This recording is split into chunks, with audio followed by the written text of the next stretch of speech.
There, YouTube. I went ahead and make this. I'm going to do this review on the Ryobi chainsaw. Actually, I'm sorry, the pull saw, which is actually it's an 18 volt. Uh, and I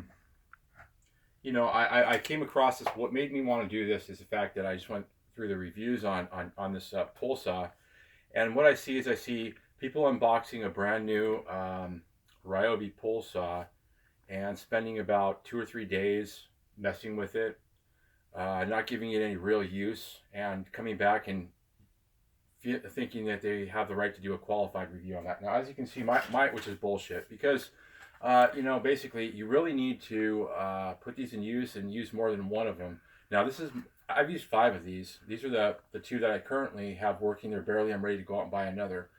And there's good and bad about these saws.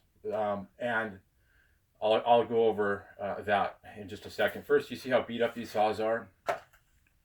They've been through the ringer. And so I put a lot of use into these. And that's why I'm qualified to do this review, because I've had 5 or 6 of these now, and I continue to buy them. But so let me go over and tell you first what a little bit about why I continue to buy these, because I do tree service. I'm an arborist, and in the business, I find that the gas saws are a lot heavier to use.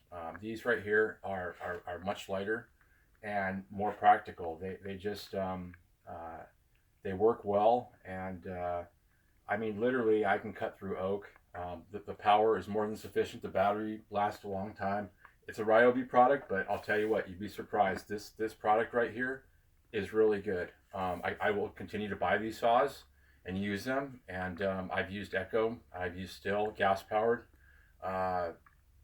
saws. And I find that these right here really work well for what I want them to do. Now, with that said, it does have its problems. And, the bad things about this is that first, these caps right here, where the oil goes in, they have a tendency when you're going through brush to become dislodged or come off, and so that's a little annoying. The other thing is you're going to get a lot of buildup, a lot of crap gets caught up in here, and you're going to constantly have to clean them out. But that's not so much the problem. The biggest problem with these are the connections down here. These connections, and this has happened on all 5 of my saws, so it's not just a fluke on 1 or 2.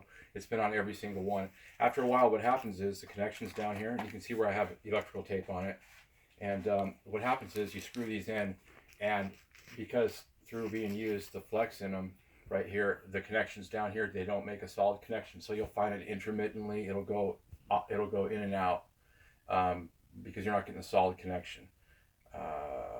Now, with that said, it can easily be fixed by going in and fidgeting with it, or putting some aluminum in there, or adding something to it to make it the connection more solid. But then, so that's really the only problem with these saws is the cap right here is not fixed very well, and the connections down here with the extensions also will eventually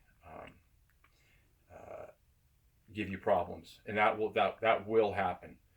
It's happened on every single one of mine, and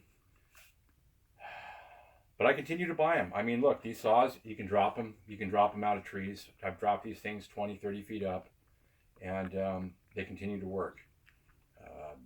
I really enjoy this saw, and I will continue to buy them. So I would highly recommend using these, and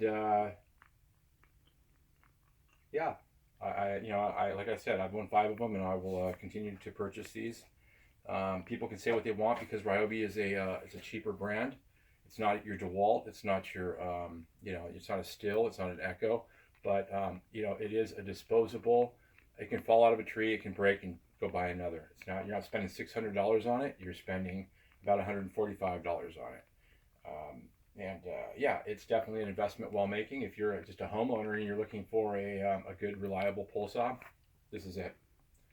Anyway, that's all I got to say. I hope it helped you out.